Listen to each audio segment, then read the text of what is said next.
did you go to school? And here's your name. What do you think of what's going on right now, mate? These evil little invisible parasites. Satan-worshipping Freemason morons. Do you understand what I'm saying? We're not run by factions. Get the fuck out of camera! There are much more powerful international forces in play. Is this pink eye? Is this what pink eye is? I don't fucking know what's happening. Google it, neo-Nazi men. Please go outside and look at the moon quickly. It's been crazy, guys, but guess what? It's how it is, mate. Mate, because I want to do it slowly. Well, I ain't spending any time on it. Welcome to the Conditional Release Program, a podcast that delves into the netherworld of cults, crims and con artists.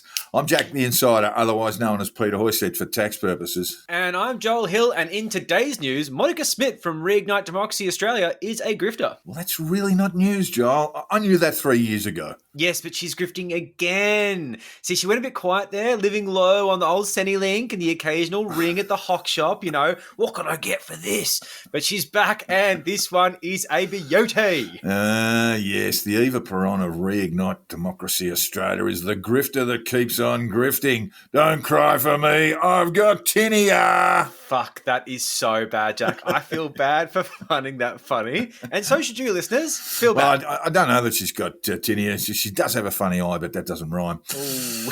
And I really must stop that because we do need to get serious in our rabbit hole discussion today on spree shootings in the United States. What will be done this time?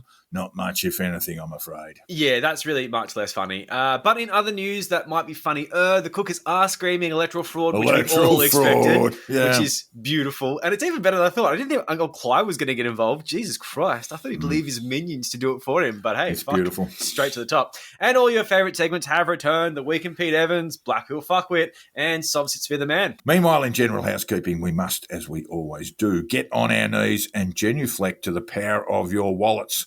The Conditional Release Program is free and we bring it to you in defiance of the cast iron laws of economics, except to say we could do with a little help to keep the show going. And in other TCRP news, genuine heroes of the show, Sandy and Soz, have got their own podcast, Import Tales, and episode 2 is upon us. To all of our patrons, new and old, it's coming in the next few days. Really looking forward to that. It's a tremendous effort from Sandy and Sauce. No one knows cookers like they do. And for all their and our extraneous musings, flip us a bit of coin and get stuck into all the good gear behind the CIP paywall. Yes, just fill our hats. For as little as $5 a month, you could be enjoying that right now instead of this free rubbish. It's really well edited, actually. Yeah, it is. It really does. He really does good work.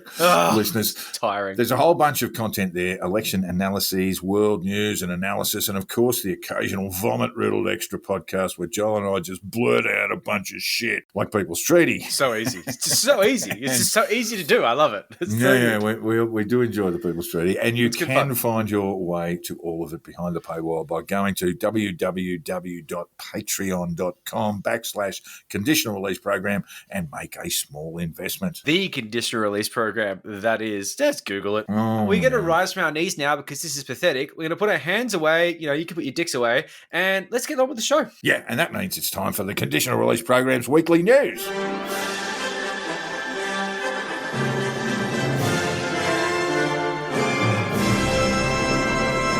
So Monica has resurfaced. Well, I mean, like realistically, she never really went away. She's been trying to rebrand herself as this whole reignite world freedom because, I don't know, like Australians don't give a shit about her anymore. Blathering on about how she's robbed the election, getting, what was it, under 0.5%, like 0.46 or something? It wasn't much, yeah. It wasn't much. And sent out this dramatic mailer saying that Monica could go back to prison. And yes, that's her referring to herself in the third person. Yeah, she does that. She breaches the Australian laws that are only available to Australian Test cricketers. I still don't get that joke, but I'm totally all about it. Anyway, the email opens with, take it away. I have lost a significant court battle this morning with huge ramifications. Here's the story. If you don't like reading, there's a video at the bottom. Okay, first things first is a side note. I love the fact that you lowered your voice to quote Monica. That makes me very happy. You didn't go, I've lost a significant court battle. You're like, I've lost a significant court battle. What I love is she goes, if you don't like reading, if you're not one of them readers, exactly, you know, look at the video. We don't like book learning around here, and no. I fully support that. So that is like, it's just like that absolutely killed it for me. It's like, don't worry, I've got a video for you because she knows her audience. She knows these people live on videos. So like, look, I listen to audiobooks. I'm just as like uncultured as the next guy. But videos, beneath me. Yeah. So it's hard work. I did watch the 10-minute. I didn't read it. I did go straight. Didn't read it. Did go straight to the 10-minute video. Did not and watch the video. It was just on in the background. I'll explain later. Yeah, I'd actually do so because I haven't seen it. I just can't bring myself to do it. Pay the Patreon and I'll start watching this shit. So most of the emails is self-indulgent blabber where she clumsily explains how she did nothing wrong, which I love because this is the kind of thing that will totally get brought up in court later. Remember that email you sent where you said you did nothing wrong when you were explicitly told you did? Dig up, stupid! Yeah. I mean, come on. So the police are requesting access to her accounts and devices and blah, blah, blah. And this, honestly, is such a great area for me ethically. I'm not completely into the surveillance state. But when it comes to Monica, my ethics just kind of go out the window and she can just kind of go fuck herself. Like, she made her bed. Open slather. I know. Like, how much did she just, like, put the red rag in front of the cops? And the cops were like, well, I am a bull after all. I probably should run at this.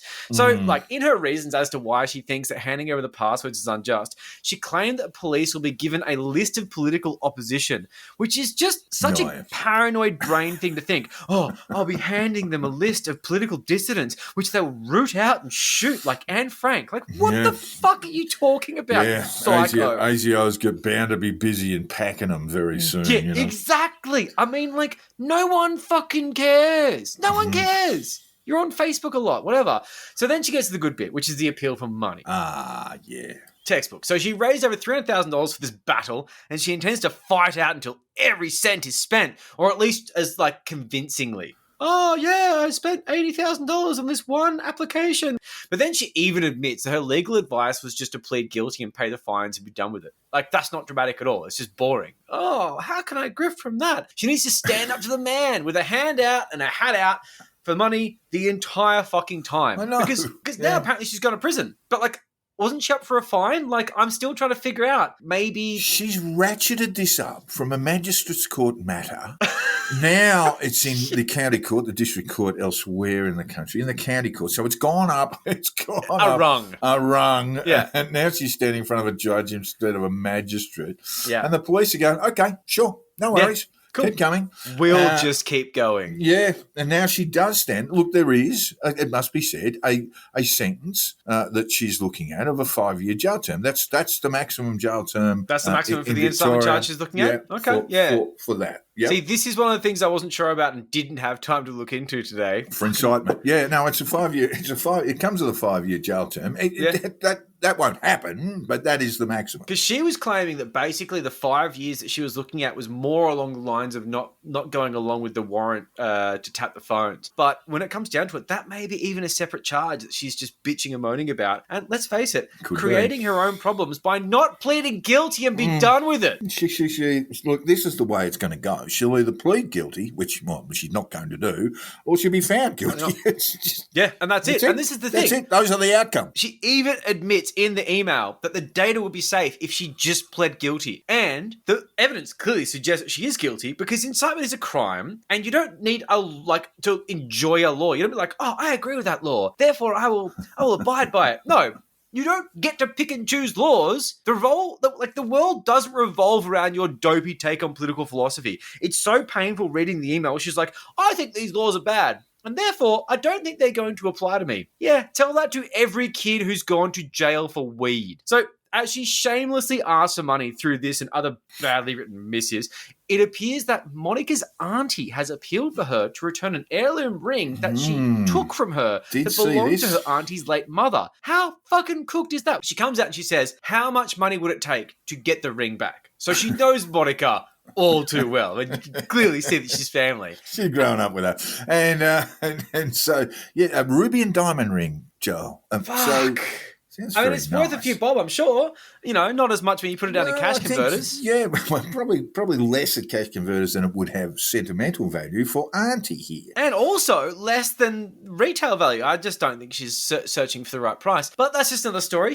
Desperation speaks volumes. And so the auntie saying, when she was asked to return the ring, Monica replied, I'll think about it. I'll think about it. Classic 15-year-old response. Just awful, awful shit. The auntie then finishes the post with, you need money, I need the ring my mom gave me when she was alive because they're all Canadians. And this is harrowing shit. I mean, first the Cossack rips off his grandma on a loan, hoping to get off on an Armadio defense. Now, that was sort of a long time ago. And now Monica is pawning precious jewelry to keep her scam going. I mean, if that ring is in her possession, tell you what, I will eat my fucking shoe. But it's just incredible stuff. Just how bad these people are. Like, how can you get a room full of used car salesmen? Like, it's just crazy how shit these people are. They're not really family values people. I mean, they talk about it, but they're meant not to be. very good at it, are they? They're really meant to be. So reading the judgment on this application is genuinely painful, but also interesting. Yeah. It goes through a lot of the case against her for incitement during the lockdowns, the whole thing. While I already knew a lot of this stuff, it did cement a fact in my mind, which is that Monica Smit publicly dribbles a lot of shit. Blah, blah this, blah, blah that. Fuck, man, this case is full of her posts, and God, they're torturous. She just babbles on, constantly coming up with random harebrained shit. Do this, do that. Oh, like, remember that bit where she was like, oh, if everyone sends a text to 5 of their friends, and then they send 5 texts to their friends, it'll be like 10 trillion texts in like a day. Within 3 texts, yeah. 11 billion. Just amazing. It's like, yes, that's exponential maths. Well done. Well, we already know about money and maths. She needs her school certificate delivered to her, express post, just tomorrow. I want to see the signing ceremony. It'd be gorgeous. So look, she's going to cop an absolute hiding in court because, like, you know, there's so much on her and she's so obnoxious. So I can see why she's kind of shitting herself. And one of the things that's crazy in this is that Lucky Lance is heavily featured in this document. In this sort of bizarre loop back to Monica's IVO or AVO for our, you know, New South Wales listeners. It's an IO or some shit as well. And this is the thing. No, Lance, you can't share this episode. As much as you'd like to, you just can't. The reason why is because anything that has Monica Smit in it, he can't share because that is a fucking breach of his violence order. Oh. Insane. He's been literally gagged. He cannot talk about Monica. Whatever happened to free speech, Joe? Oh, I don't know. Someone was crusading for it. Her name was Monica Smit. She had a lazy eye, great hair. I don't know what happened to her. I think also some tinea. Yes, but, apparently so. I haven't checked her feet recently, but it sounds like you have. So, but this is the thing. He did this fucking inelegant video. I don't even remember it, but like it rings a bell where apparently he said, you know, call that scamming rats and basically said one of us is going to be dead, the other one's going to be in jail. And like, I mean, that's error of judgment as far as I would say, but what can you do, man? Whatever. Like, it's just it's a bit of a laugh. I mean, I thought the meaning of it was this is going to go a long time. Exactly. And it's that sort of like, you know, it's got a flair to it. It's like, you know, I'm not going to stop until one of us is either dead or in jail. Like it's a sort of like, it's a badass line, but like she had to, of course, take it literally. And it's great because like, while it may not be the best choice of words, only an idiot like Monica with this desperate victim complex would actually consider that to be a death threat and think that others would agree. The police responded to this fairly reasonably by saying, and this is a quote, a reasonable interpretation of what Mr. Simon said in the video was that he would never give up on his campaign against alleged crowdfunding scammers. That's the way I took it. The cops said alleged crowdfunding scammers. The cops are saying crowdfunding scammers. The cops are Lucky Lance. Not that he intended to kill them. Like, that is it. Like, that is it. But I just really get so off. I took it. Yeah. Like, crowdfunding scammers. Like, Lucky Lance has actually inserted the crowdfunding scammers as lexicon in the cop's brain. I love that. But this whole thing, of course, ruins the victim narrative and just takes joy out of it. I mean, like, now she's just a scamming rat that's facing justice, which is not fun at all. So he's also quoted as saying that you can take the girl out of Pakenham, but you can't take Pakenham out of the girl. And I swear to God, that was our very own Soz who said that first, but I don't know. Either way, it's a great quote. If it was Lance, credit where credit's due. Either way, the patron saint of Pakenham is having a terrible time of things. And this document is a very long-winded middle finger and constantly reminds me of the way that Nelson in The Simpsons says, ha ha. That was a bad thing. My ha ha. See, I can't. My testing pop. It's terrible. That's why voice actors are paid the big bucks. You don't have range. I don't have range. I don't have range. That's right. It's embarrassing. I should never have brought that up. So when Monica tried to say her phones were protected by journalistic privilege, which is hilarious. No, that is a moment. The police said, even if the plaintiff is a journalist, which is disputed, there was no evidence before the magistrate that she was a journalist. No, there is no. It's just no. So it's actually, I mean, that's not a legal protection, by the way. But anyway, it's a part of the thing, and there's a whole bit of law in there and stuff like that. But it's just so funny. Like, her and Avi just not a journalist.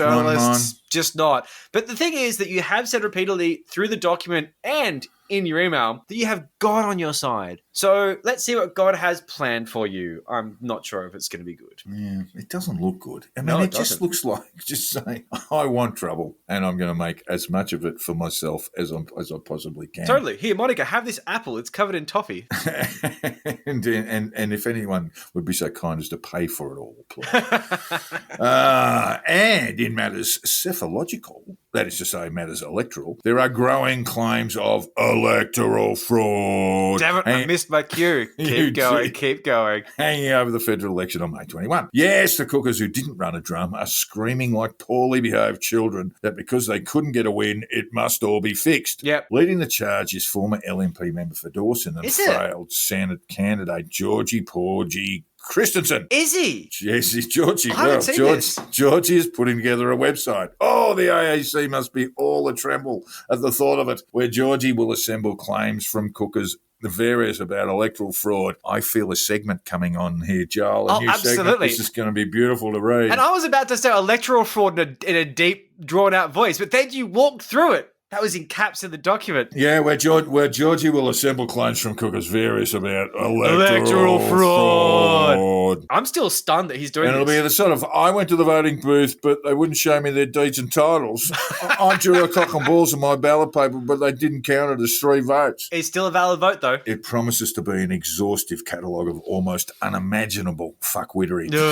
I think I really see a segment coming out of this. I do. I think it really Just will be. read off the website. It should be hilarious. Totally. So on last week's show, we did mention Clive Palmer's accusations of Electoral fraud. But the Australian Electoral Commission shot it down, and that's the last we heard on the topic from the big man. Yeah, he's not taking that to court, is he? Because it's all made Not up that one. bullshit. Not that one. And by the way, while the count still goes on, it would now seem unlikely that the UAP will get a senator in Victoria. Yes! The more likely scenario is the Libs will return 3 senators, including the third on the ticket, Greg Mirabella, husband of Sophie. And here we must bow our heads and pause for a moment to reflect on what it must be like to be married to Sophie Mirabella. Ooh. Anywho, the UAP has journeyed into the 3rd place for the 6th senator, behind the Libs and Sustainable Development, a party that did not spend $100 million in advertising. Neither did the Libs, by the way. No. So it appears no UAP representation in the new Parliament, no Ralph Babet, the first candidate on the UAP ticket, and perhaps less amusing is that if Monica Smit really was offered Babet's spot by Big Clive and knocked it back, she wouldn't have made it to the Senate after all. Aww. Damn. That had me in stitches all last week. To be fair, if she's up for incitement and it's a 5-year term, I believe you can't be indicted on something with the 3-year. It wouldn't it wouldn't matter what the penalty was, but if she's convicted, she would not be able to sit in the Parliament. Anything with a 12-month or more. 12-month or more, that's the one. Yeah, that makes a lot of sense. Do your own research, just in case we're wrong. No, that is absolutely correct. Anyway, $100 million for a big fat zero. That is pretty fucking funny. No wonder Big Clive was babbling about electoral fraud on election night. Now, the funniest of the claims of electoral fraud comes from fond dickhead Steve Dixon. Dickhead. Remember him, listeners? He was the One Nation bloke who attempted to court America's National Rifle Association for a bit of folding while being filled by an interloper doing so, leading to an ugly moment at a strip club in the States where a drunk Dixon was tipping the girls $1 each. It's the way you do it, bro. What sort of animal tips a strippers $1, Joel? It is, and I rarely say this, un-Australian. Very sad. Dixon is having a whinge that he and another grouped independent were not designated on the Queensland Senate ballot as independents, merely appearing by name under the H column. This despite being advised precisely that by the AEC in the weeks when the ballots were finalised. Dixon and his running mate got $1 worth of votes. In fact, probably less than that. 0.0717 of the total votes in Queensland for the Senate, to be precise, and is screaming electoral fraud. Mate, champion, Dicko, the old lovely. Maybe it's because people don't like you and think you're a terrible human being and a terrible, terrible tipster for strippers. But no, not according to $1 Dicko. He thinks he would have shitted it. I'll do anything for you. Money. Just tell me what you want me to do. And today's sponsor of the Conditional Release program is the Liberal Party of Australia. Yes, listeners, the party that promotes family values because they love families and want them to enjoy a bit of taxpayer largesse. Oh, sorry, I should clarify. Not your family or mine, who they frankly find disgusting, but theirs. Their families. The royal them. Anyway, they're having a bit of a lie down for the next 3 years minimum before setting out on a new journey. Will the Libs emerge from their enforced vacation to go further to the right, straight past Genghis Khan and onwards before appealing to a voting bloc from the Hells Angels Motorcycle Club? Or will they shift to the left and sport the twee pantsuits of teal indies? Ooh. Peter Dutton looks fab in teal. Decisions. Listeners, the Liberal Party is the party of Menzies, a Prime Minister so respected and feared he remained in the lodge despite having died in office 3 years earlier. The Liberal Party is the party of Howard, a man who overcame crippling ugliness and a loathing of people of colour anywhere on the Pantone chart above albino to become the second longest serving PM and worst Australian cricketer. It's the party of Abbott, Turnbull, Morrison, Dutton, proving once and for all they'll never knock anyone back. No. The Liberal Party of Australia. It's all your fault. I think one of the first things it says within the Constitution is all laws within. And if you're successful in today's Which Black Pill Fuckwit Said That, Joel, you'll join Senator Jane Hume and Liberal heavyweight Brian Loughnan in conducting a review of the Liberal Party's failed campaign in the 2022 federal election. Changed nothing. It was fine. I Nothing was wrong. It was fine. I know it might sound like a lot of work fiddling through the entrails of that dead goat, asking questions of people you don't like and never will, and then completing a detailed report with a lovely colour cover. Perfect bound or Spyrex binding? You decide. But don't worry, because the review is a lot easier than that. You can enjoy a long lunch and get back to the office shit-faced drunk to complete the report, and the only report that will mean anything is just 5 simple words. Scott Morrison is a cunt.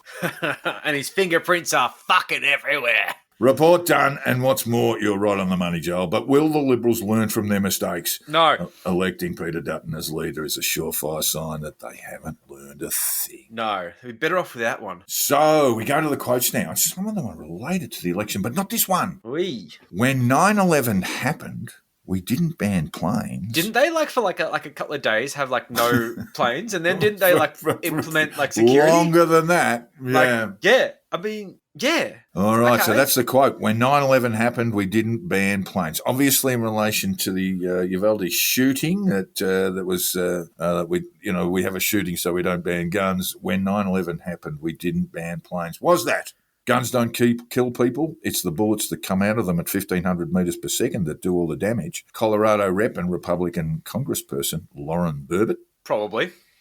Was it guns don't kill people? It's people that kill people, and we in the Republican Party support killing people. US Senate Minority Leader Mitch McConnell? Probably not. Or was it guns don't kill people, although that one over there I just shot doesn't look well? Georgia Rep and Republican Congressperson Marjorie Taylor Greene? Probably. Or was it guns don't kill people, and that guy I just shot in the face should make a full recovery? Former US Vice President Dick Cheney? Probably not. You absolutely fucking... This is a coin toss and you know it. I'm going to go with Babet.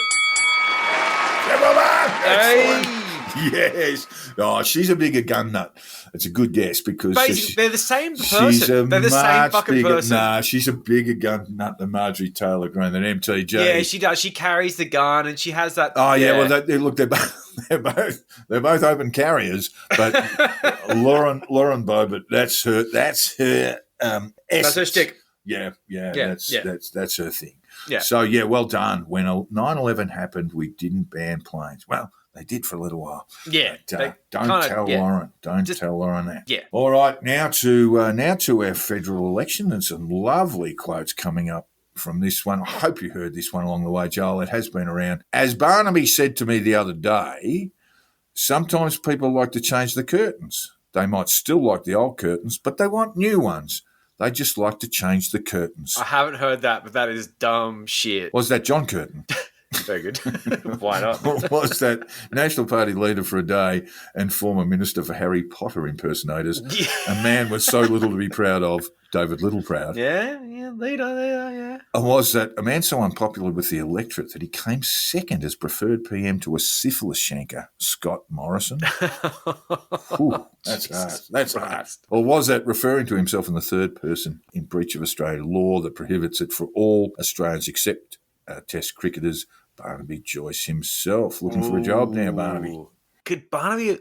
I just feel like Barnaby could have done that, but I'm going to go with Little Proud, the new leader. Oh, no, Joel, it was Scott. It was Scott? Yeah, it was Scott saying, people just wanted to change the curtains. There's nothing really wrong with the old curtains. Change the now it makes so much more sense. No. Tell you what, there was so much talk of curtains, but I'm also Little Proud becoming the leader of the Nationals is interesting. Is that a move to the centre? Not really. No.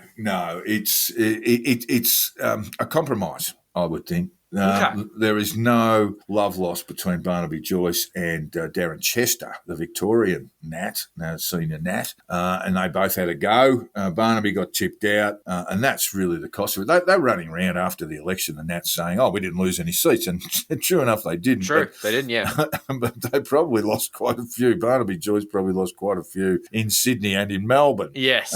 Without actually having a candidate there. So he was literally used as a boogeyman by saying, you vote for Scott Morrison, you get Barnaby Joyce. And Barnaby's like, no, you don't? Oh, I guess you kind of do. Oh, shit. Chester's actually a half-decent fellow. He was Minister for Veterans Affairs. He really tidied up that bureaucracy. It was a real mess. Veterans Affairs. I'll keep that in mind on Twitter.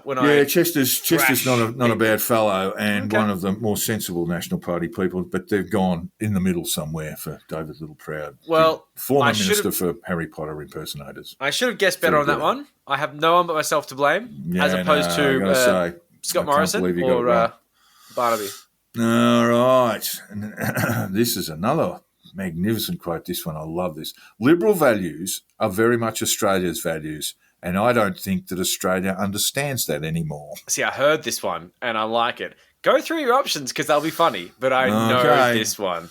We didn't win, but we didn't lose. Billy, he came and he went. Snedden. Bless. Was it Liberal Party campaign secret weapon? No one inspires the undead like him. John Howard. Oh, bless. Or was it wearing a Carla Zampatti and a light teal, Victorian Liberal Party senator trying to blend in, Jamie Hume? Or was it Whinger, dummy spitter, willing to back off on his gayness if someone gives him a job, Tim Wilson? Isn't he going to be the most painful cunt at the IPA? He's just going to be out there just... No, he's too old for that. He's too old for that, man. You reckon? No, he's got to get a job. Yeah, at the IPA, Institute of Public Affairs. What about a Jim's lawn mowing franchise? He's going to be a think tanker, trust me. Anyway, it's Jane Hume. Fuck her. It is. What a hilarious quote. It's just ridiculous. It's like the people got it wrong. You never say those things. And you said that on the two did. jacks. It makes total sense. Like, as much as the people may have got it wrong in certain times, you don't say that. You never say it. You never say, "Hey, God, you people are wrong." You can believe it. Jane Hume's morons. actually quite smart and a liberal moderate. And look, as I said before, she's doing the review that you will not now be a part of. She kind of sucks. But she's a typical sort of twee, south of the river, Melbourne Tory. But she's bright. She knows her stuff and all that sort of stuff. So you just think, what were you thinking when you came up with that? Yeah. Liberal values are very much Australia's values, and I don't think Australia understands that anymore. It was a brain fart and she fucked up. She was on live radio. I mean, it was all our fault. Yeah. Yes, it was. And to be honest, in 2019, we got so angry at Queensland, I swear to God, I could have blown that entire fucking state up. So I feel you, Jane. I'm on your page. Yeah, it was all the Melbourneites who voted Tory. All those Melbourne immigrants. We fired you, we sacked you, we dismissed you as what? As garbage, because that's all you are. You're a criminal, you're a traitor, and you're going to the biggest barbecue in history. So from Christmas dinner to you are the dinner. Thank you, that's what I'll go with. And in today's SovCits for the Man, we are looking at Monica Smit. Oh, she's been all over the program. Doesn't she just? That's right. The same. The one and only Monica Smit. Joel has excoriated earlier in the show for being a perpetual grifter, totally addicted to other people's money. And jewelry. And her family's jewelry.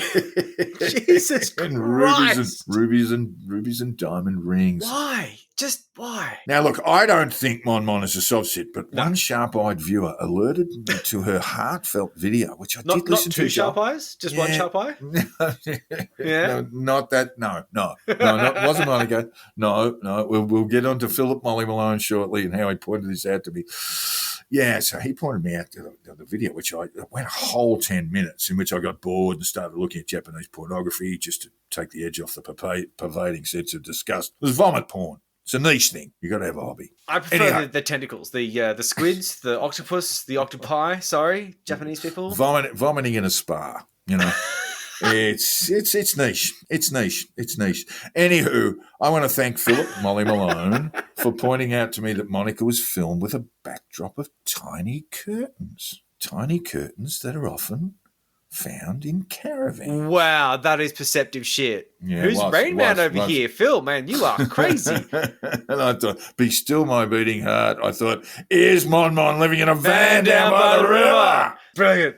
She isn't a SovCit. That much is clear. Her lawyers are the real deal. Yeah, you know? she's got They're PCs. expensive. That's why she needs all that money, as Joel explained. Yes. But many of her followers are fully blown SovCits, and they approach the financial conundrum Mon faces with the grim certainty of the righteousness of the cause.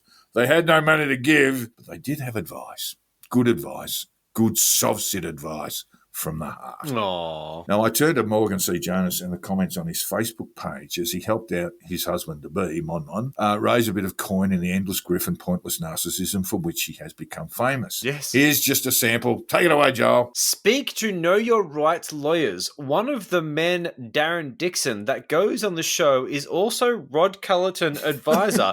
I have also seen him at the Melbourne protest last year. Breath. They also had a guy by the name of Daryl O'Brien go for the Senate for GAP in Victoria. He has been at the Constitution Law for over 20 to 30 years. O'Brien's been at the Constitutional Law for 20 to 30 years. Got to get him on the team, Mon. And don't forget Rod Cullerton's advisor. He must be a gun because Rod's won so many. How many cases Cullerton won, Joe? Oh, not That's many, right. if any. Fucking zero. Yeah. Next. I'll be more than happy to support, however, only if you challenge, you being a you, the validity of the courts. Since the Crown's removal, they have no standing, which actually isn't a thing. It's jurisdiction. People have standing, and I'm not going to go into it. Yeah, that's better than money, isn't it? That sort of advice. Exactly, yeah. The Crown's been removed, so, the courts don't just laugh at them. When they sentence you to jail, just go, ha, you're not real. The great thing is Monica may have no standing by just denying the claims altogether. I'm not being charged, and therefore I have no standing as a defendant. That's really dumb. So, Monica, you are not obligated to step into an unlawful court named an administrative court. Yep. Okay, I'm so upset because I'm doing admin law right now. That burns my head. It has no lawful jurisdiction. The first obligation of any court is to prove jurisdiction, and the court absolutely has no jurisdiction to hear case against a live human. Fuck me. Do not let your solicitor, spell phonetically, tell you what I have said is not true. They get paid even if you lose, and you will. You will, my man. Vote of confidence. Ask your solicitor to go pro bono. Reasonable request. This guy's got a grasp with Latin too. That's what I really love. Can't spell solicitor, knows all about pro bono. Free Bargain stuff. hunter. That's what he is. He's like, just ask for it to be free, bro. Don't worry about it. Anyway, you won't win because the so-called judge has not sworn a lawful oath and are under the politician's instruction. God save the Queen. God save the Queen. God save the Queen. Their fascist regime. That was so fucked. No money. That's just awful, and I really feel for you having to read it. Jesus Christ. Not lawful. Yeah, you Not buried lawful. me on that one. Don't worry about it. Don't worry about anything, Mon, because it's just nothing's lawful. No, that's fine. So no money. But some terrific advice there to Mon on how to avoid a bit of stir, a bit of porridge. I just hope Mon is grateful. She may not be a SovCit, but isn't it time she started listening to advice from people who already live in a van down by the river? She's already got the van. We know that. She's one step ahead already. Well spotted, Phil. Well spotted, brother. I still haven't worked it out yet. And if you haven't worked it out, keep asking the question. And keep looking for the answers. Because it's irrelevant. As we go to air, we have news coming in that in Tennessee, 6 people were shot. 2 of them suffered life-threatening injuries following an altercation between 2 groups of people in downtown Chattanooga on Saturday night. Police said that Sunday morning our time. Police arrived at the scene to find multiple parties exchanging gunfire and numerous people fleeing the area. 2 individuals from one group started firing upon another group, Chattanooga Police Chief Celeste Murphy said in a news conference Sunday American time. They believe that there wasn't one intended target, at least in that other group, and all of the other victims that were shot were unintended. Investigators believe the shooting was not gang-related, she said. Now, multiple gunshot victims were taken to hospital for treatment. 4 are expected to survive, while 2 have life-threatening injuries.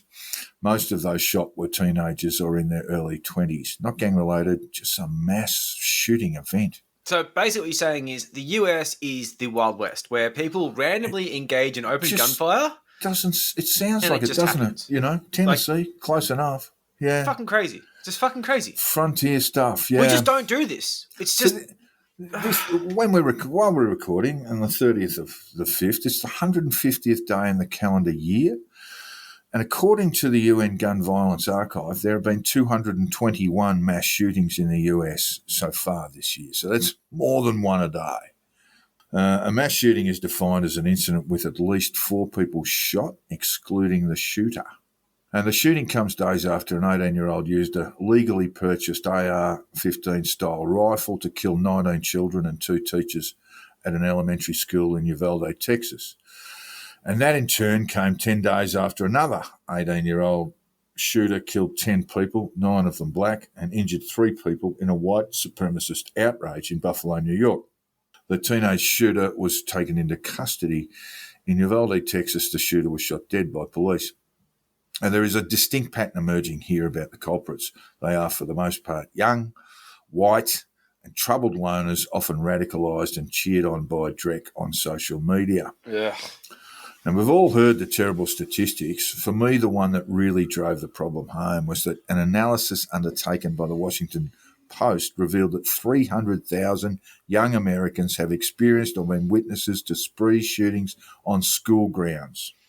300,000. Yeah, that's fucking insane. And like, one of the things that I can say is that I came close to witnessing a terrorist attack in London on 7/7 years and years ago. And I was freaking out. I was going down to the platform as they came and said there was a power surge. And I thought, fuck, okay, power surge, better get a bus. This wasn't the place where they attacked buses afterwards, but there was another one of the places they attacked buses after, to get the people who were going from the platform. So, like, emotions were running high and I was really freaking out. And my dad had this sort of great moment where he told me, you weren't actually close to it. You were fine and you were miles away, but it didn't feel like it. And that day, despite the fact that I was exponential miles away, I may as well have been in another country as far as the explosion was concerned, the idea, it touches you. Yeah. I mean, I remember ringing my friends in London and saying, "Are you all right? Are you all right?" He said, "Yeah, we're miles away, mate." Yeah. Like, I was on the platform. I was walking to the platform, but I was minutes away. And minutes are a lifetime closer when it comes to an explosion. But even so, I mean, you still feel shook. You feel... And there would have been so many people alongside me that day who felt like they were, minutes away from getting blown up. But either way, that feeling of vulnerability really stuck with me until my dad rationalized it. And if he didn't, that bit of like instant therapy, I don't know how I would have reconciled it. I'd probably still be pissed off at terrorists and, Yeah, well, look, there's lots of differences between these events. I mean, I would argue that spree shooting events are terrorism themselves. Fuck yes, absolutely. What they often lack is sort of political motivation. But yeah, well, they lack it on face value. But if you look underneath the covers, there's always something, whether it be the incel angle or white nationalism last week. That's absolutely true. Yeah, scratch the surface, man. Yeah, definitely was in Buffalo. But the other main difference is that the UK responded to that event, but from the outside looking into the United States, it seems a total no-brainer that state and federal legislatures will act, but it almost certainly won't happen. No. Nothing will happen, and nothing could be surer of Yeah, that. in the UK, they acted, they thought about it, there was an impact. In the US, it's just business as usual. Yeah, we'll talk about how we responded in this country to spree shooting events in a little later. But the view is that the National Rifle Association the NRA has its claws into too many politicians, especially Republicans. Not always Republicans, but for the most part. But while that is true to an extent, the reality is that Americans have close connections to guns, Second Amendment and all that, and won't concede that anything could or should be done. Yeah. Some of us may have seen the impassioned speech from NBA basketball coach Steve Kerr after the Uvalde shooting. It was a powerful oration that pointed the finger directly at 50 senators, meaning the GOP, a Republican representation in the Senate, claiming that 90% of Americans supported federal background checks before purchases of certain firearms could be made. Kerr's speech referenced background check legislation that would have extended background checks to private sellers. Ugh. The legislation allowed only for limited exceptions, such as if the firearm were a gift from a spouse. Oh, Happy birthday, wife. Have an assault rifle. Hey, babe, just in case you piss me off, maybe you can shoot me in the face. Oh, sweet. Yeah. Look, in March 2021, what he was referring to there was that the House voted in favour of the Bipartisan Background Checks Act of 2021, but the bill never received a vote in the 50-50 Senate, where Republicans have shown opposition to adding gun control laws. And so the bill's never been put to them. There's just no point. It's just sitting there. They couldn't move to a vote which would need 60 senators, and you just don't have because the filibuster bullshit. Yeah. So that was nearly 2 years of equivocation by the GOP and the Senate. Kerr wasn't making the stats up. A Quinnipiac poll in 2021 found 89% overall support, with support among 98% of Democrats and 84% of Republicans for background checks. But there are other polls, and they speak to the real nature of the problem. In Gallup polling from earlier this year, when asked if they were satisfied or not with gun control laws, only 36% of Americans said they were dissatisfied and wanted stricter gun control laws. Bizarre. 61% were either satisfied or wanted less strict laws. Oh, good. 13%. And 7% wanted no change. So 61% say everything's beautiful. No? That's crazy. In another Gallup poll conducted late last year, 52% of Americans indicated they wanted stricter gun control. So we're veering into a majority there. Pushing up. 46% within the margin of error either thought laws should be kept the same, 35%, or made less strict, 11%, the same survey found. Yeah, wow. So it's like almost every social problem in the United States. Americans are split on response, almost straight down the middle. And it's for these reasons, and not so much the NRA campaign donations that Republicans and some Democrats receive to endorse the status quo. The Republicans argue that they're merely representing their constituents, and as ugly as that might sound, they are right. That's fair. And I've always thought the whole thing was about the NRA has this thing about primarying out candidates, because what they'll do is they'll flood a small race with a shitload of money, and they will, destroy a candidate. So when you go against gun control, the NRA comes in, floods the campaign with money, and you lose. But it's not necessarily that, because not only are the NRA doing these sort of, bit of campaign maneuvering, but the people are behind this, which is something that I never really factored in. I always thought it was a special interest running the thing, whereas when it comes down to it, you look at those polls, they are responding to their constituents. But I have to insert myself here because it's cookie time. When it comes down to a conversation about gun control, you have to bet the house on conspiracy theorists and that's true. Right-wing conspiracy theorists coming up with the wild stories about false flag events, obviously orchestrated by Democrats, probably Joe Biden himself, to take your guns away. And you can set your watch to it. And this is because they don't wait long. You can set your watch to the milliseconds they wait before they just say false flag, and then they create the narrative, they build the story as the facts come out. They do not wait. These counter-narratives, which are a compulsion for people on the fringe who just love the idea of a counter-narrative, they populate these Telegram channels and rumble videos with these long-bearded morons with these dopey theories on what really happened with zero evidence or any basis. But it's just this violent sexual fan fiction for these creepy fucking gun nuts. Theories included, and this fucking pisses me off so much and I'm cringing to say it, that children slain in this incident were actually taken by elites and sold as sex slaves, to Democrats. I've seen this stuff, yeah. It's QAnon bullshit. But, this is something that they're sharing on Telegram. This is something that people, don't know how many, are believing. And while we shouldn't pay attention to this shit, when I come across this stuff, I just can't help but to just need an outlet. And you guys are my outlet, and I appreciate this, listeners. Fuck, this drives me nuts. But then you see situations where Alex Jones did this with the Sandy Hook massacre, which is, of course, if you don't know it, another mass casualty event at an elementary school. It's a primary school for us. It's a primary school for us, yes. 20 children and 6 teachers. And Jones went on these rants about how the entire thing was an operation to take your guns, blah, blah, blah, going as far as naming the families as being complicit with the whole crisis actor angle. And this resulted in their harassment by these info warriors and what I would like to call conspiracy cucks, because you're so fucking brave behind a keyboard threatening the families of grieving fucking children. And you're just getting off on it. This is a power trip for you. It's disgusting. Now, Jones is learning his lesson through the court system, and he's likely to be bankrupt or at least close to by this bullshit, which I'm happy to see happen because my God, he deserves it. He gets away with wild shit. Anyone who listens to The Knowledge Fight knows that he lies for a living. But this was a bridge too far, and the families are going to clean him out. Yes, it was very gutsy stuff from a number of families from the Sandy Hook massacre to sue him essentially for defamation. Because it perpetuates the trauma. His defence, Joel, was that, I was having a bit of a psychotic episode.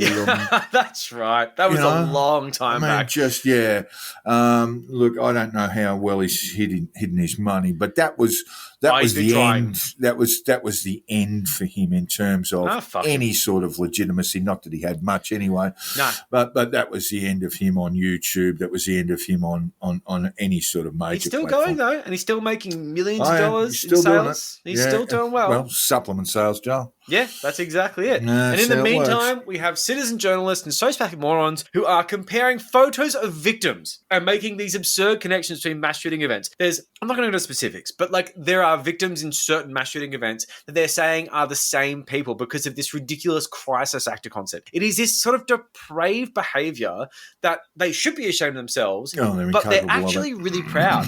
Yeah, and this they're is incapable of shame.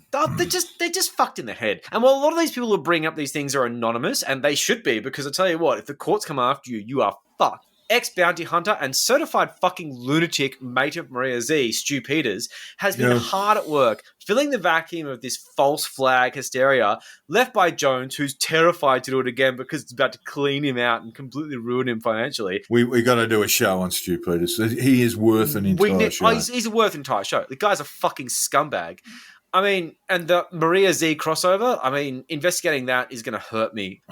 Join the Patreon. I need more spare time because I don't have enough time to look into it. You'll need some alone time after that. Yeah. They gasbag for so long. I even at 2-speed, I can't do it. So look, I'm just going to say that wherever there's an atrocity that leads to some kind of conversation on gun control, we're going to see this bizarre fringe push toward a distortion on the truth. And it's almost like these simple days of false flag theories. They were nice. They're over. Now it's like these children are going to be slain in massacres, and then the theory is going to be they're being trafficked in tunnels for Tom Hanks to root. How the fuck do you change a country that not only can't confront their gun control issue, but they've even jumped the shark so far that they think that elites are trafficking victims of massacres in order to take away your guns and then, I don't know, steal your money somehow? Everyone's a pedophile. They're taking your guns. I don't know how you can navigate this landscape. It stopped making sense a long time ago, and now there's no sense to make of it at all. Well, this is what I say. You can't change this. They are so horrendously divided now, even in the normal responses we're getting from the Republican Party. There are two standards, and that is, this is a mental health issue, this is not a gun issue. That's one. The second one we'll talk about a little bit later, and that is, we've got to make schools like fucking forts, Which is what happens. They barricade themselves in and then you can't fucking get to them. And they just shoot the kids inside. That's what happened here, for Christ's sake. Yeah, see, it's just not a question of what's to be done. It gets back to what can be done, not to stop it, but somehow to reduce the sheer number of spree shooting events and the numbers of victims. Yes, exactly. So John Howard style gun buyback isn't going to work. It must be remembered that we haven't had a spree shooting event in this country since the gun buyback was brought in by Howard and Fisher, to their considerable political courage, it must be said. And we have come close, but no event that ticks the FBI book on spree shootings, and that is, their definition is, a multiple firearm homicide incident involving 4 or more victims at one or more locations close to one another. That's the FBI definition of a spree shooting event. There was one event at Monash University in the first decade in this century that left 3 dead and 1 badly wounded, but that fell short of the working definition. So overall, the gun buyback has stopped. We had a really nasty history of spree shooting events, not just at Port Arthur, which obviously precipitated the gun buyback policy, but others around. There was one in Sydney. There was the Hoddle Street shooting in Melbourne. We were well on the way to making this a sort of normal event. Yeah, and there was this thing like Don Jr. did this video about how if it was, there's no difference between this and a machete and other arms and other weapons. And someone on Twitter quite rightly pointed out that they actually did have a machete attack on their campus and they were tackled. And while people were injured because this psycho was flailing around with a giant knife, no one died. Yeah, we did have an attack in Sydney, rather similar, with a guy with great big knives, and we had some very heroic, a couple of heroic. Oh, the milk crate. Yeah, with the milk crate, cut him down. Yes. Yeah, it's a lot easier stopping a man with a knife than it is a man with a gun. Totally. AR-15 with 5 fucking mags. I mean, come on. So in terms of a gun buyback, what are we looking at in the States? There are almost 400 million firearms in private possession in the US. It's about 393 million. 120 guns for every 100 people. But many Americans don't own guns. No. Only 32.5% report owning a gun. A larger percentile, 44% of Americans report living in a home where a gun or guns are present. Those that do own guns often have more than one, and of those, a large percentage have veritable arsenals of firearms. Mm-hmm. And regardless of that, the sheer scale of it is that a gun buyback isn't going to work. No, It almost God, no. bankrupt the country, and not to mention there'd be some pretty serious challenges about enforcing it, Joel, with some of the lunatic groups around there. No, you couldn't do it. It's going to be done. It'd be very bloody tricky. I mean, my mate Larry, who I love dearly and I go shooting with, he has a garage full of guns, and looking at it is astonishing. And he represents one of these people who owns the disproportionate amount of guns. He has more shotguns. I don't know why. And the amount of AR-15s he's got, and this is only just his garage, apparently he has an entire room in his house, which I didn't even check out. It's insane. When you see these arsenals, it's so confronting. But at the end of the day, yes, okay, not going to bankrupt the USA, but people aren't going to do it. The only thing that I will say with this is that when it comes to a gun buyback, that is one way of doing it. But the kid demonstrated that he bought the gun brand new from Daniel Defense online. Yep. You stop that, you stop a lot of access. Because as Jim Jeffries, who's a bit of an asshole, said, when the guy who's going to do the school shooting, he doesn't go down to the docks and say, has anyone got an AR-15 I can buy? These are incels. These are very rarely extroverts. Well, we are talking about a specific type. They're not the kind of people who are going to go out finding guns. Young white men. They're not disconnected. Intrepid. For whatever they're not reason. Negotiators. They're not going to search for markets. So we'll get to what we might be able to, do to basically ameliorate or reduce the number of these attacks. But there is no solution. So you can't do a gun buyback in the United States. The days of gun control in the United States are essentially over. Yeah. Right? If Sandy Hook wasn't going to do it, nothing's going to do it. I agree with it. This is when I go to the States and I talk about our utopia with no guns in Australia and they blah, blah, blah. I just say, look, I'm not telling you will have no guns. I think you're well past that point. I'm just saying that in a country with no guns, it's really nice and I sleep really well. Yeah.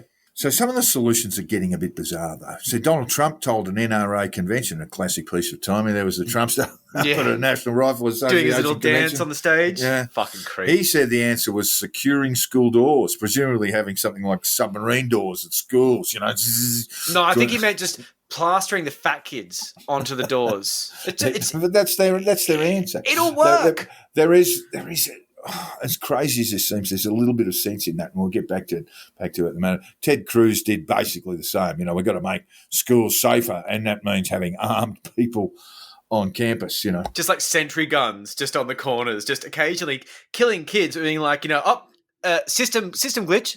Sorry.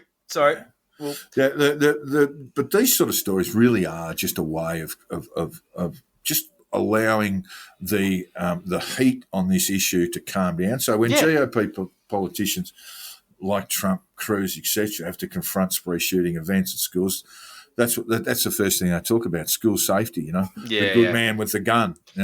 Distract.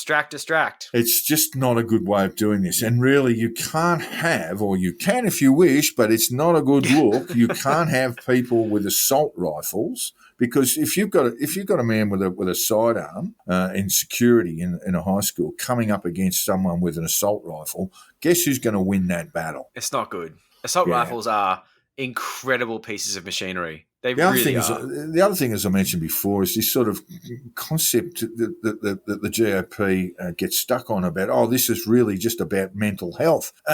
And that would be okay. It might even be a passable argument if they actually supported increases in funding for dealing with mental health in the community. Anything. Yeah. The responses aren't supposed to make sense. It's just a delaying tactic. It is, yeah. You're right. I never thought of it that way, but that makes total sense. It is a fucking delay tactic. Yeah, and what we know about spree shooting events is, as I said earlier, that they're committed more often than not by young white males. And here lies some hope of identification, early intervention, or red flagging, as it has become known in the United States. New York State has red flag laws requiring the intervention of law enforcement when people pose threats of committing spree shooting events. Yeah. The idea is that besides intervention that requires psychiatric assessment and response, those red flagged are prohibited from purchasing firearms. Fair. And the laws in the state, these laws are quite good, when they're enforced. So the Buffalo shooter from 3 weeks ago, he was red flagged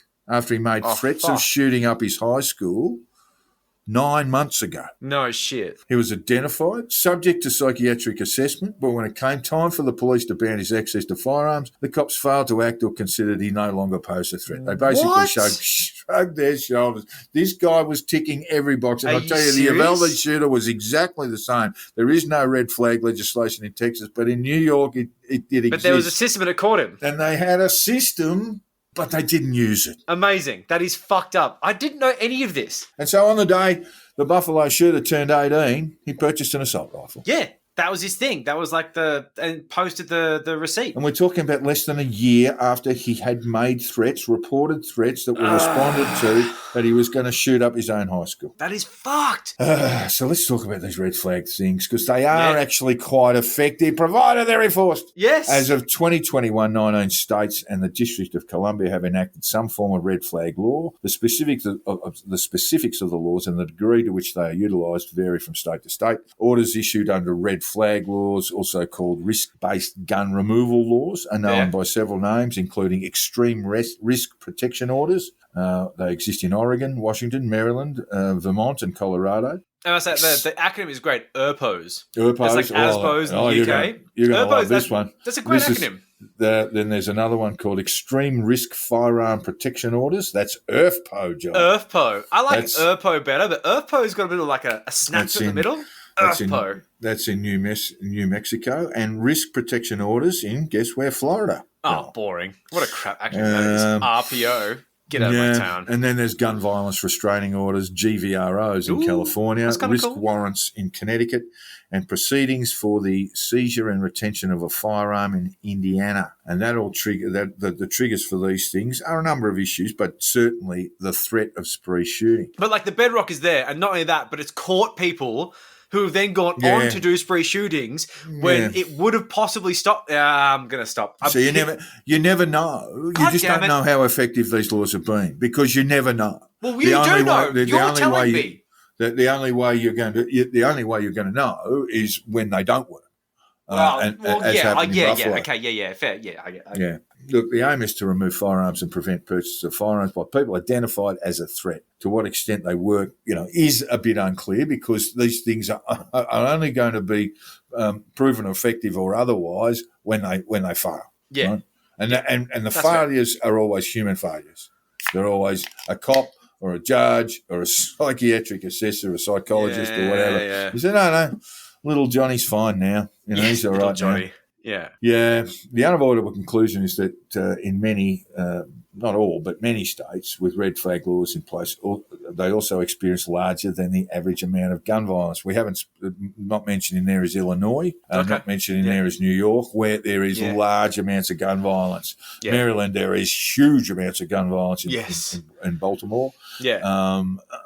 So Illinois being where Chicago is. It is one of those anomalies, and it does give the pro-gun lobby an advantage or a sort of an argument anyway that they use to the nth degree that in the states with the more vigorous gun control laws in place, there is often a lot more gun violence. Yes, yeah.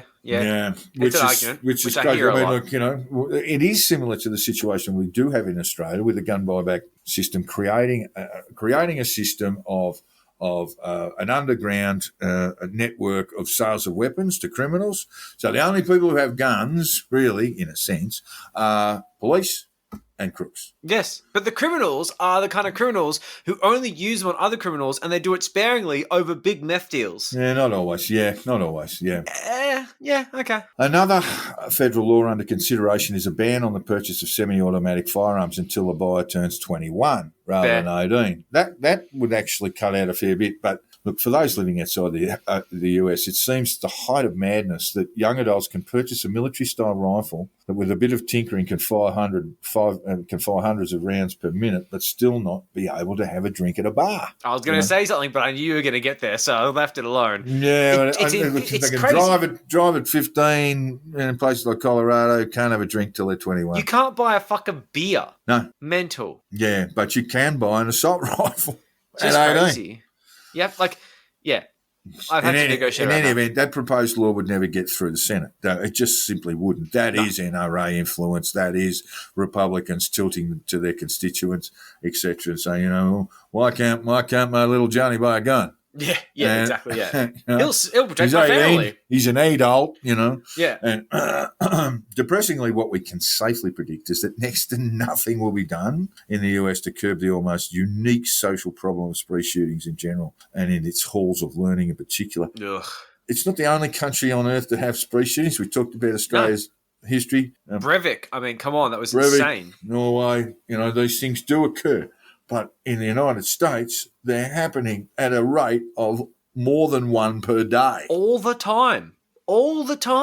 Yeah, and look, and in this environment, the absurd arguments, e.g. Trump's reinforced doors at schools, suddenly become less absurd. If Americans won't change their gun laws, then obviously schools need to be made safer from attacks. Laser beams. And that's what they talk about, one door in, multiple exits. Now, the schools are being designed and redesigned around that one door in, multiple exits. That's so fucked in the head. It's so fucked in the head that they are not dealing with the problem at the source, so they are dealing with the symptoms of the problem. Yeah, the fallout. Crazy. Armed teachers, security staff at schools. And they've got to have assault rifles. There's no point in them having a 9mm Glock on their hip. Otherwise, they're going to wait for an hour outside the school before the fucking thing starts. Well, we'll get on with that in a minute too. Yeah, look, that will be the only vaguely meaningful change, those sorts of things, making schools safer, but turning them into basically fortresses where certain people have a range of weapons inside it, I just can't picture it. Given that Americans generally won't change gun laws, and this is all they're left with. This is what they're left with. Yeah. And that's why policing will be under the spotlight too. We just mentioned it too. The shooting at Uvalde has already led to criticism, which at face value seems justified in the face of reports that 19 law enforcement officers entered the school building and delayed entering the room, storming the room. And in one reported case, their presence led to the shooting of one young boy. There was one officer who yelled out to one of the children, "So let me know where you are." And he did, and bang. That was one report that I read. That little kid was just shot dead. But as bad as that might have been, and we might have seen, I don't know if you saw it, Joel, there was footage outside the school. I've heard all about it. Where parents were being restrained from entering the school and they were armed. They were tased. Oh, God, I heard they were tased. I saw people crying and basically in deep state of angst, and they wanted to get into the building and get their children out, and they had arms on them, and it's just such a chaotic situation.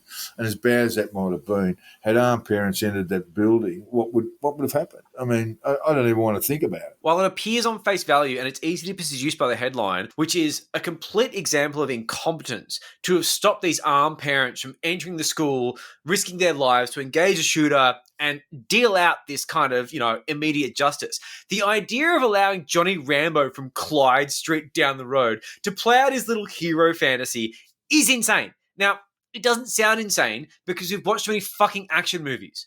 But that's not how the world works. The school itself is a complex structure. There's many different constraints. Yep. There's ins and outs. There's exits, entrances. There's all these sort of things. This guy barricaded himself into a room full of children. The idea of letting some random fucking handyman with an AR-15 walk in there and say, oh, I'm just going to shoot the guy is just as insane as doing nothing. Yeah. The access to rooms, the logistical issues, the locks on the doors, there are so many things that don't come up in the mind of this average vigilante dad who's there hopped up on endorphins and fucking, shitty American action propaganda.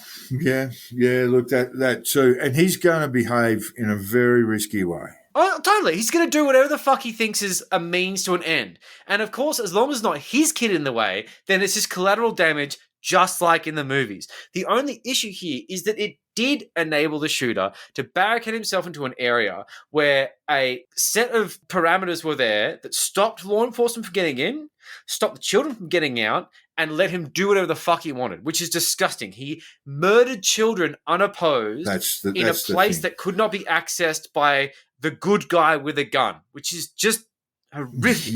Yeah, and that the law enforcement weakness, and it was a weakness. There's 19 of them there, and at least 3 or 4 should be able to say, okay, we're going to go in, right? You're in law enforcement. This is your job. You should fucking go in. But that's the secondary issue, isn't it? The secondary issue is, that the law enforcement behaved badly in this case, perhaps even with cowardice, because the primary issue is you've got an 18-year-old kid with an assault rifle in a classroom shooting up kids. That's the problem. That is the problem. And the issue here, like I was looking at these reports of people saying that the custodians of the school didn't have access to certain things. There were keys missing. There were all sorts of issues of just simply being able to walk through doors, being able to access stuff. Like, you don't throw a grenade on the roof and then suddenly climb through the hole you made on abseils. Tom Cruise style. It's not a fucking movie. It's not a fucking movie. Tom Cruise style, yeah. It just doesn't work that way. So the response is that schools will become heavily armed, fortresses. That's the response because they're responding to the secondary part of this problem at Uvalde that law enforcement couldn't get in, couldn't access, didn't have the nads to do it, let's say. I mean, I don't know enough about their response. But it just traps kids inside anyway. It seems that 19 law enforcement officers, armed law enforcement officers, could have made a move. But that's the secondary thing. So they're responding to the secondary. It's a symptom. It's a symptom of this. So that's the only conceivable change that will be made. Schools will become heavily armed forts, and law enforcement are going to be encouraged to move in now, often with disregard to their own safety and the safety of those inside. You can bet on that. Yeah. The next one, there'll be sort of hero type responses, and who knows how that's going to go. If someone's got an AR-15, they are killing machines. Yeah, they go where you shoot them, and they shoot fast, and they shoot with impact. Yeah. They're incredible machines. And look, we just want to finish up by just saying, look, just repeating that basically we can talk about the NRA and a powerful lobby group that it is. It's kind of like big tobacco 30 years ago. The NRA in many ways, and they have been subject to a number of major lawsuits over the journey, which have basically diminished their power considerably. But it's real when you start looking at a sort of lobby group like the NRA, you're really missing the point. That Americans don't want to change their gun laws, right? Yeah. And not enough of them do. And it's all full steam ahead on the Second Amendment. And every time schools and school students are shot up, there is only a brief pause and a consideration of all the symptoms around it before they just move on. It's business as usual again. Thoughts and prayers, man. Thoughts and prayers. Yeah, thoughts and prayers. I remember travelling through the states and going through the southern states and coming across a chain of pawn shops called Pawn and Guns, where you could just go in, plonk the wedding ring on the bench and say, "I'll have that one," and then go and shoot your wife. In a situation like that, Monica might just have an AR-15 right now. Rubies and diamonds. That's right. That's right. And that's enough of that grim business for now, guns and what have you, because it is time now for Pete Evans, who is a gun bloke, and he's worried about monkeys and who's been fucking them. That's all we can think of, and he's had a big week, and we're going to hear all about it in the week in Pete Evans.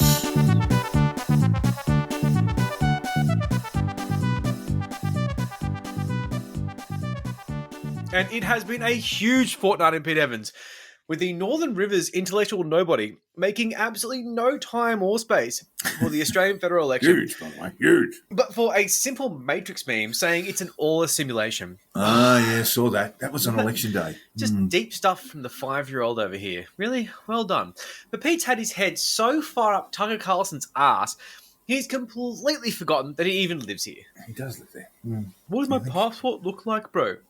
So, while the world shrugged their shoulders about monkeypox, Pete has been quietly shitting himself and desperately attempting to demonstrate a population paralyzed by fear so he can show how cool he is in the face of perceived danger. Oh, yeah, I don't care. Cool guy. No problem for me. Except for the fact that nobody gives a fuck. This really annoys Pandemic Pete, who loves the idea that normies are all living a life of fear and loathing, while he's the only cool-headed guy in the room. We're all running around with our pants on fire.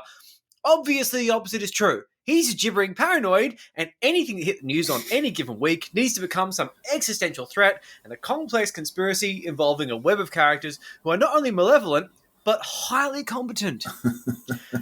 One of the memes he posted was this. Let me get this straight. The globalists are going to use monkeypox as a cover for vax injuries and blame Putin for releasing it as a bioweapon to justify World War III, WW3, in hopes they can all get away with their crimes. Sound plausible? The architect. No, it doesn't sound plausible. It's not plausible. It doesn't. It doesn't sound plausible, you smooth-brained fucking reptile. Nothing about that makes any sense. Not anything. Whenever someone starts out with, let me get this straight, you just know they're just going to go somewhere not being straight. Really shit. You got nothing straight, Mr. Architect. Nothing about that was straight. But it's fucking desperate. It's so desperate to drum this fear and hysteria. World War III can't be a tit. It's monkeypox. It's a bit of a weird chickenpox thing, and it's going around people who like to root. I mean, just calm down. Yeah. They put monkey cells in the vaccine, but that's none of my business. This was on the Kermit drinking tea meme. The one with the Lipton, the Kermit thing. And it's just like, it goes without saying this is an incredibly stupid take. They don't have monkey cells. And even if they did, there's correlation does not equal causation.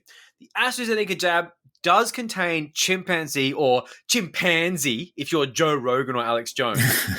Adenovirus vaccine vector. And what does that mean? I don't know, and I don't care. I Googled it, I could explain it, but it doesn't matter, because it's actually none of my business. To be quite honest, I don't care at all. And neither should you. No one fucking cares. But thanks heaps, Pete, for that factually incorrect and pointless zinger. Did take the AstraZeneca jab, and for a while there I was masturbating more. Well, you're eating your own feces and throwing against the wall, though, because that's the measure. That's the measure. Not after the AstraZeneca. I mean, it's just, it's so fucking dumb. Did it a bit before. The thing that annoys me with all this is I know he's getting his memes from the US anyway. So they didn't use AstraZeneca. So they don't even have this I guess this is a reason. That's right. I'm making excuses for this motherfucker that don't even apply. Anyway, I mean, then there's, of course, this predictable Bill Gates meme with moneypox instead of monkeypox. Oh, you're so smart. How clever. I've seen other memes where it says the K is silent because that's super edgy and smart. But this one was just too complex for primary school Pete, who just he's semi-literate. So it's what? Why is the K silent? What? I don't understand.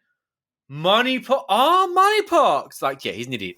But the thing is, it hasn't been all monkey business for poor old Petey Boy, who, as we speculated recently, might be smarting a touch after the recent crypto crash. Yeah, been wondering about him. Is he okay? Down, just like coal's prices. And while it's gone from a fucking record high to a slightly less record high, it depends on where you bought it. Yeah, and it has lost about 50% the last 6 months. Mm-hmm. When did he buy it is the question. We don't know. And while Top of the market, Pete. I wouldn't be surprised for a goddamn second, let's face it. He's got so many peeled idiots telling us it's going to be like $500,000 of Bitcoin in 3 weeks. I mean, like, he's an idiot. So while we've got these smart people on the other side who don't consider crypto gains as money until it's cashed out, because let's face it, fiat currency is what it's worth, it feels like Pete's been struggling. And why do I get this idea? It's because he is pushing his retreats hard. That's a sign. Before, it was like, oh, we'll have retreats, bro, but like they're expensive. You can come if you want. Like, I don't really care. Like, you do like, yeah, like here's the link if you want it. Like, I'm not worried. Now it's every third post being, oh, fucking yuzu fed salmon here, bro. Fucking we got men's retreats and shit. We've got all sorts of cool stuff. Everyone's having a great time. Look at these photos.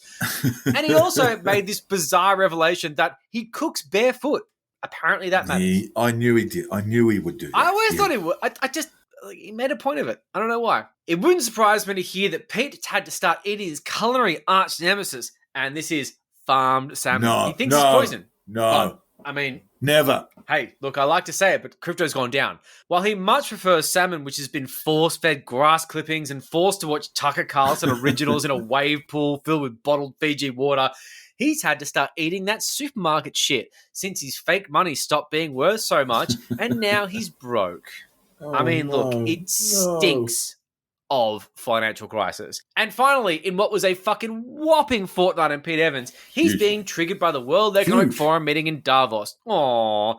Pete has absolutely no idea what the World Economic Forum actually means or implies and how it actually works, but he has to keep up his profile as a conspiracy theorist with some kind of relevance, and he has to put his hot take on things. So this is his hot quote on the Davos meeting. Ooh, the greatest circus, in parentheses, show on earth. It is all scripted, and they are all such terrible actors.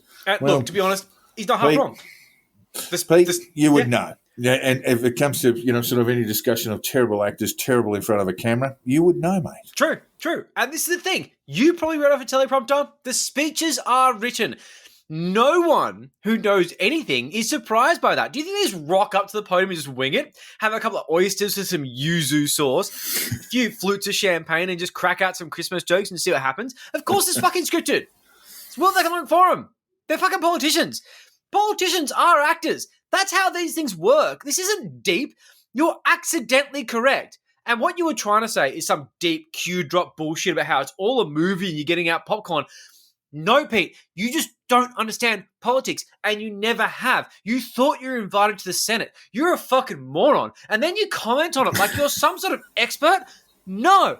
It's just sad. So to top this off, and this fucking kills me, this is one of the tweets he posted about the World Economic Forum from some knob named Legendary Energy. The World Economic Forum is like Coachella for rich people and corrupt politicians, where they plot the agenda of the world and then call you a conspiracy theorist if you disagree with their vision. Jesus fucking Christ, Pete. I know this wasn't your words here, but what part of this did you think was interesting or clever and worth sharing? I've been to Coachella.